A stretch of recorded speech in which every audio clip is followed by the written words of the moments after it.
Assalamualaikum warahmatullahi wabarakatuh. Saya Ina Fitria, NIM PBA 210022 dari Prodi D3 Kebidanan.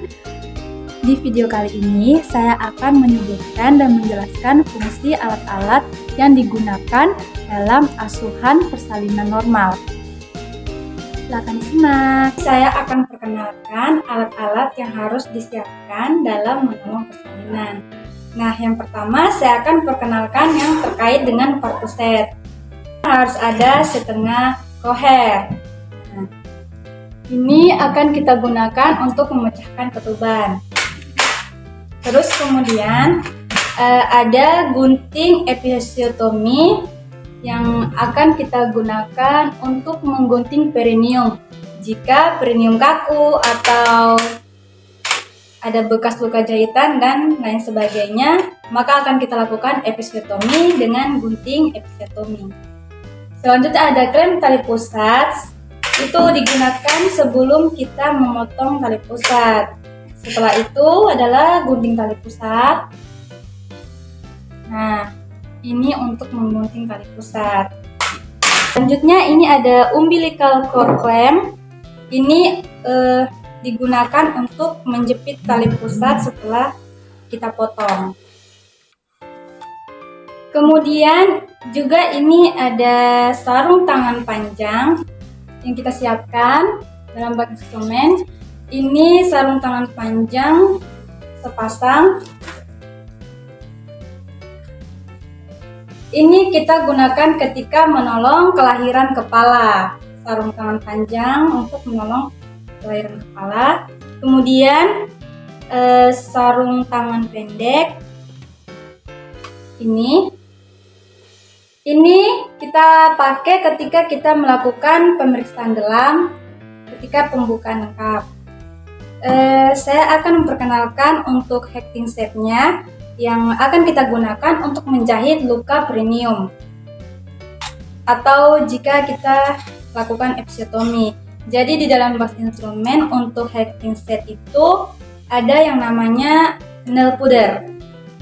Nail powder ini kita gunakan untuk menjepit jarum. Kemudian di sini ada jarum.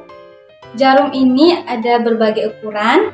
Ada jarum dalam dan ada jarum untuk hacking luar. Kemudian ada pinset anatomi dan ada gunting benang untuk menggunting jaringan dan untuk menggunting benang.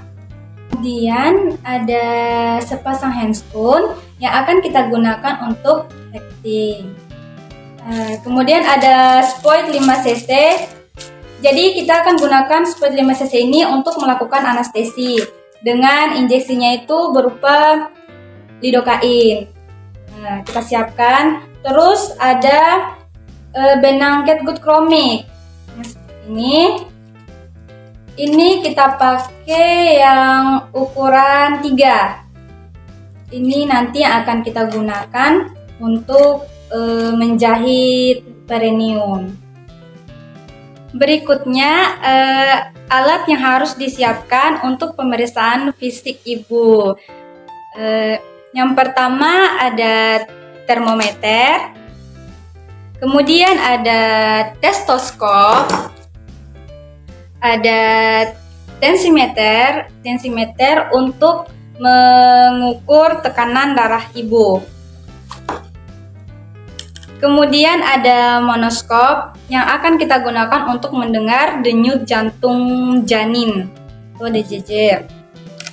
Terus ada pita lila yang akan kita gunakan nanti untuk mengukur lingkar kepala bayi, lingkar lengan atas bayi setelah bayinya lahir. Terus kemudian ini ada midline.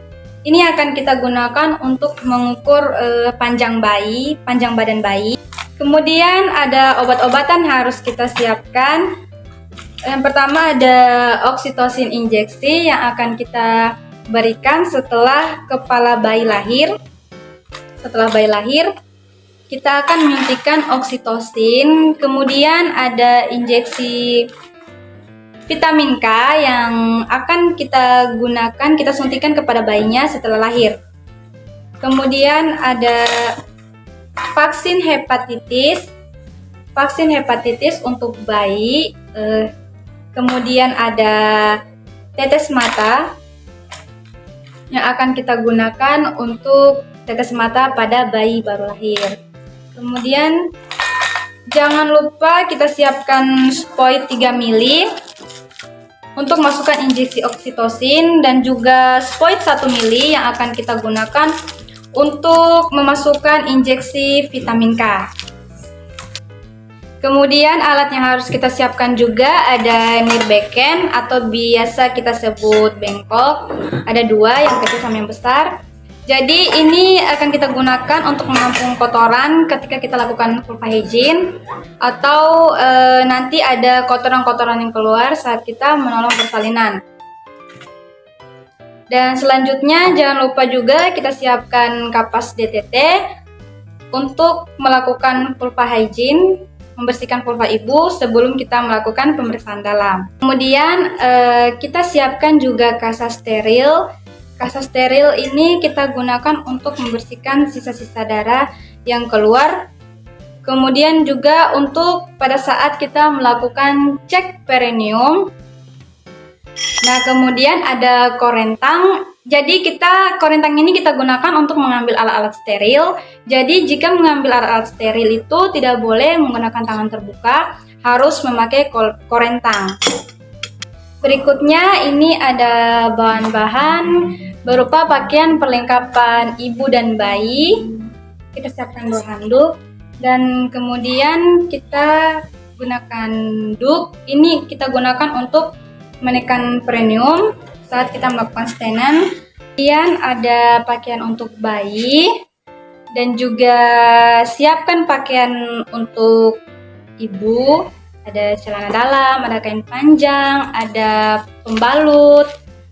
Berikutnya adalah kita siapkan APD untuk bidan. Jadi bidan ketika menolong persalinan harus menggunakan APD lengkap.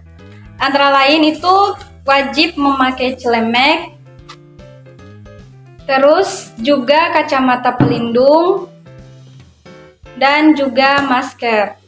Ini wajib digunakan ketika kita melakukan pertolongan persalinan. Kemudian kita juga harus memakai sepatu boot, karena ini juga merupakan alat pelindung diri untuk bidan.